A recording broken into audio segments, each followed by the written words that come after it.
Alrighty, friends, let's go ahead and begin. And I'm just going to invite the chime to sing so that we can feel called and invited to turn our gaze inward and arrive to this beautiful moment.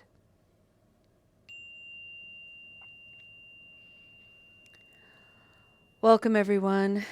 This is Recovery Dharma. My name is Julia. I'm one of the facilitators for our practice.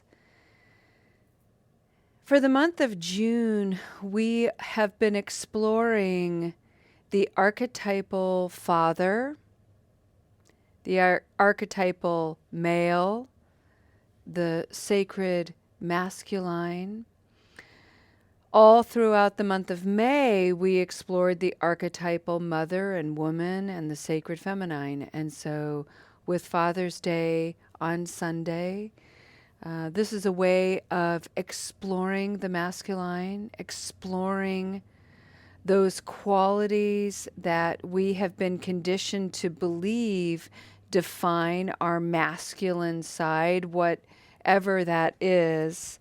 And that's the thing that we're really calling into question is we're cultivating a curiosity and a certain measure of critical thinking that invites us to examine the stories we've believed, the conditions we've carried, the thoughts that we've adopted that may not actually reflect what we believe, what we think, and our own personal experience.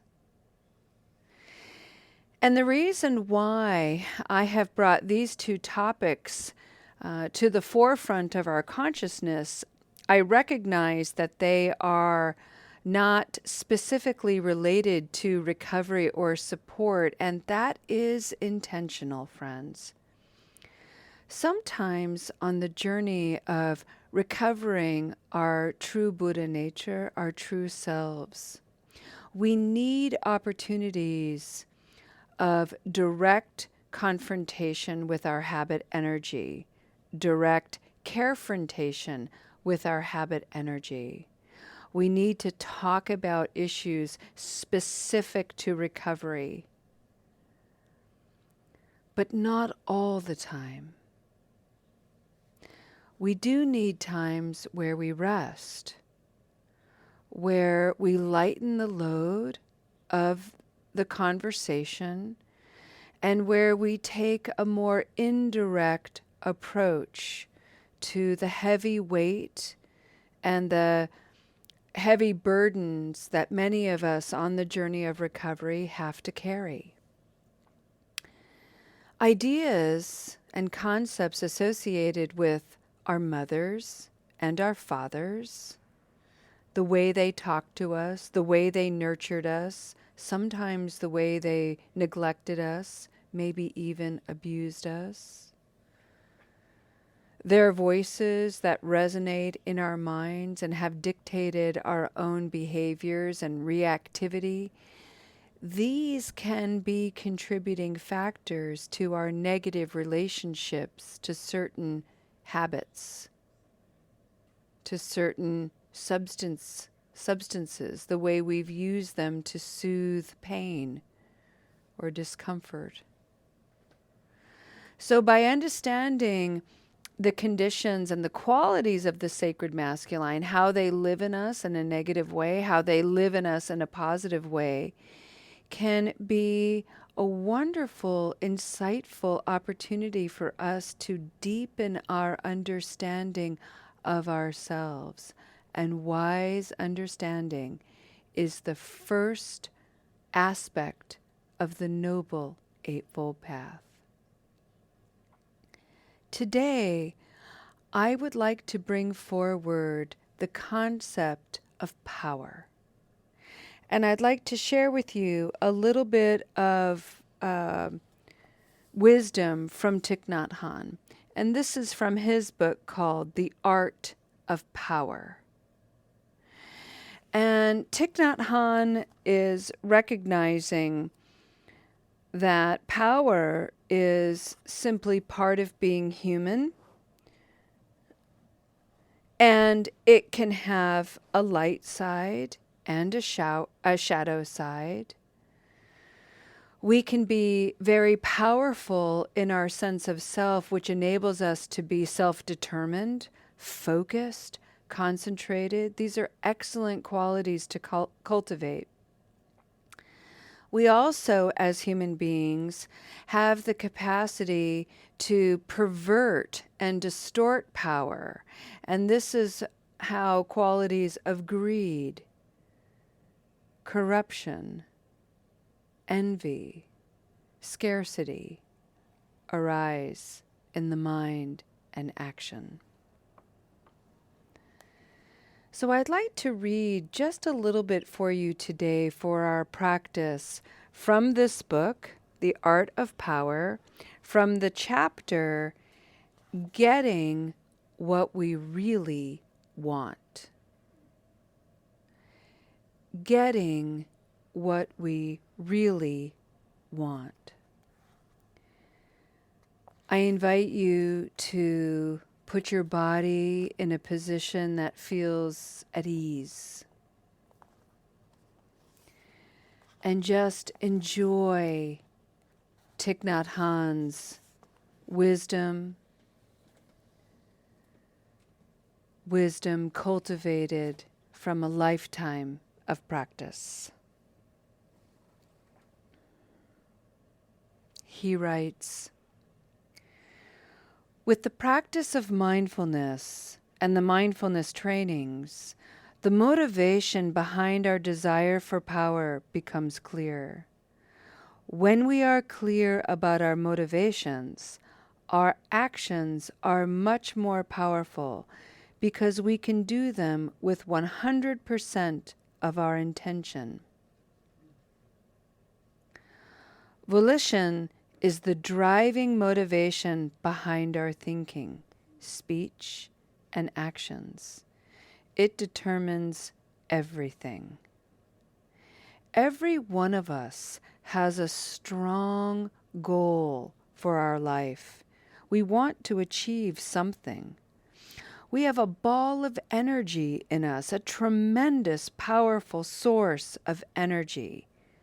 We want to feel truly alive. We search for this feeling in different ways. There are people who are ready to die for a cause. They want national independence.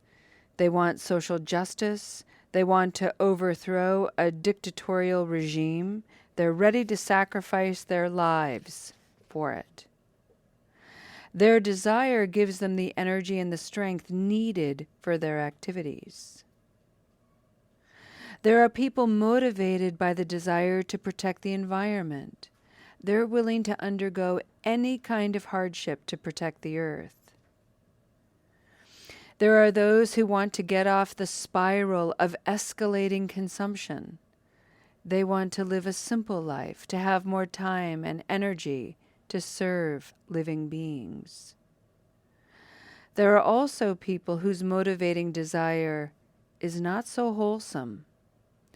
They live to accumulate wealth, influence, and recognition. They want to be admired and envied by others, drive fancy cars, have famous and attractive lovers, and live in luxurious houses.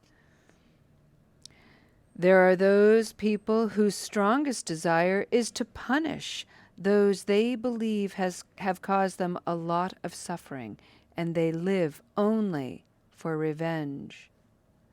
Their focus, their whole lives are around the desire to attack, destroy, punish, and cause suffering to the people they think made them suffer. They're ready to blow up an airplane or force their way into an embassy carrying a bomb, losing their own lives in the explosion just because they want revenge. They consider themselves victims of injustice, and they want to inflict sorrow and pain on other groups or other nations. This kind of motivation is the foundation of their lives and the basis of their actions.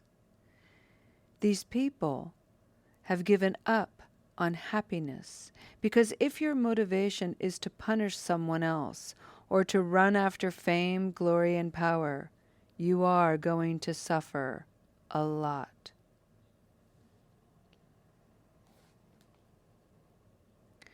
To illustrate the tragic power of our volition, the Buddha used the example of a young man who's being dragged toward a pit of fire by two strong men. The man wants to live. He's being dragged against his will, but the two men are stronger than he is, and they intend to throw him into the pit of fire. He doesn't want to die, but he cannot resist.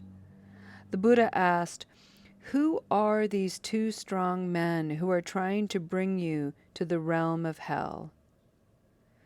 "They are your volition, your desire to run after what you believe to be happiness, namely the objects of your craving. Craving for fame, craving for power, craving for sex, craving for drugs and alcohol, craving for wealth."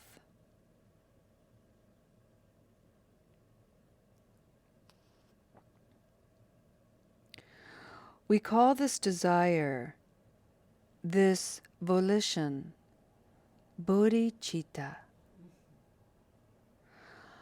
Bodhicitta is the mind of love, the mind of enlightenment. It can also be translated as the mind of understanding, because understanding is the foundation of love. If you don't understand, it is not possible for you to accept and to love. If you do not understand your father, you cannot really love him. If you do not understand your daughter, you cannot love her. Understanding is love, and love is understanding. And if you have the desire to attain this understanding, you have the beginner's mind, the most powerful kind of energy there is.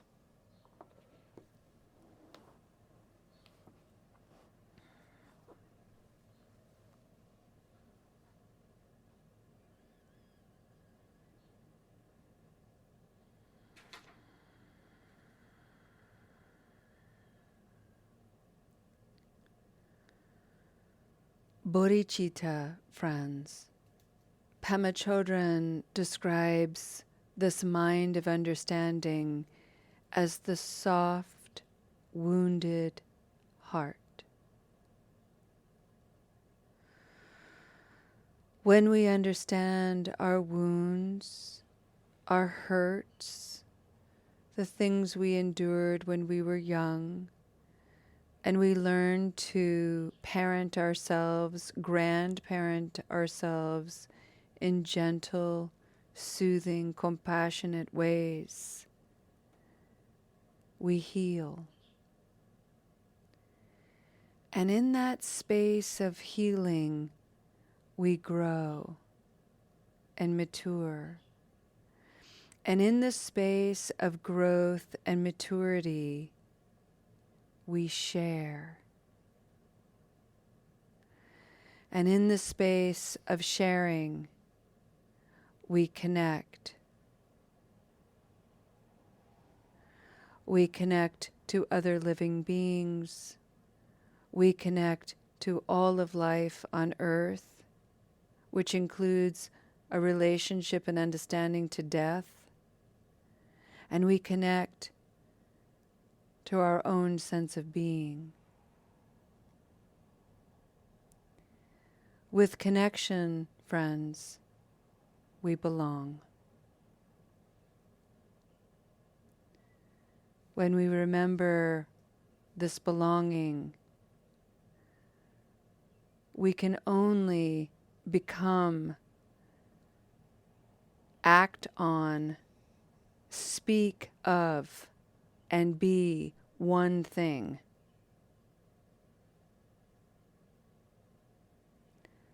Love.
We'll take a step toward the conclusion of our practice, friends, by putting this practice into a very simple breathing mantra that you can take into your day and your days to come. Breathing in, wise understanding. Breathing out, love.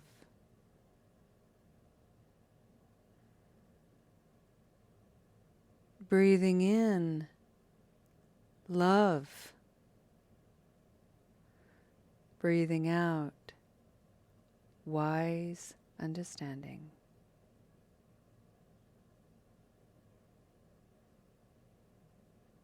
Breathing this in and out, coming back to your bodhicitta, your mind of understanding, your soft, wounded heart.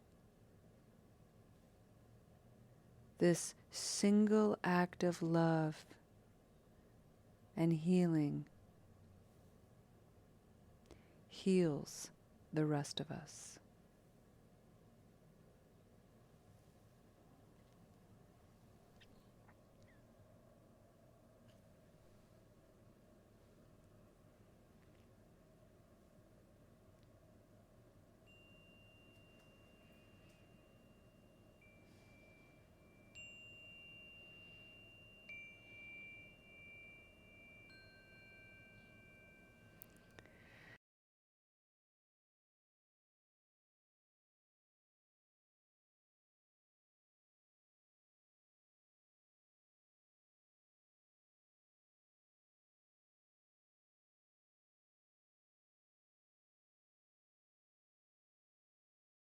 That's it. Let's go ahead and end our practice with the dedication of merit. And I just invite you to, for the dedication here, to come back to a noble posture, turn your gaze inward, and remember that one of the things that Thich Nhat Hanh was pointing to in examining the light and the shadow side of power is recognizing that it begins and ends with each individual, each of us. And so when we're engaging in our power in altruistic ways, we feel good, we feel energized, we feel enthusiastic, we feel clear about our motivations. And then that translates into positive karmic actions that bring good and healing into the world. Contrariwise, when we are in a mind state of power that is shadowed and distorted, vengeance, violence, and so forth, Thich Nhat Hanh is not shaming or guilting by saying, you're a bad person, look at all this harm you did to other people. Although that's there, his main focus is, you are suffering. And you don't have to. And by understanding your own suffering, you do create conditions and opportunities to heal it. And by healing your own suffering, you bring less harm into the world. And by bringing less harm into the world, you reinforce and you feel motivated to keep along the lines of increasing and expanding your understanding and your love. It's beautiful. It's beautiful. And the main message here is that both the shadow and the light afford us opportunities to learn, grow, and understand in our wisdom and our expression of love. So may we take this teaching and this wisdom into our day, into the world. May we continue to be vehicles of our own healing and healing to others. And by this way, may we bring peace to the chaos and misery in this world. Thank you for your beautiful practice, friends. We'll see you next time. Namaste.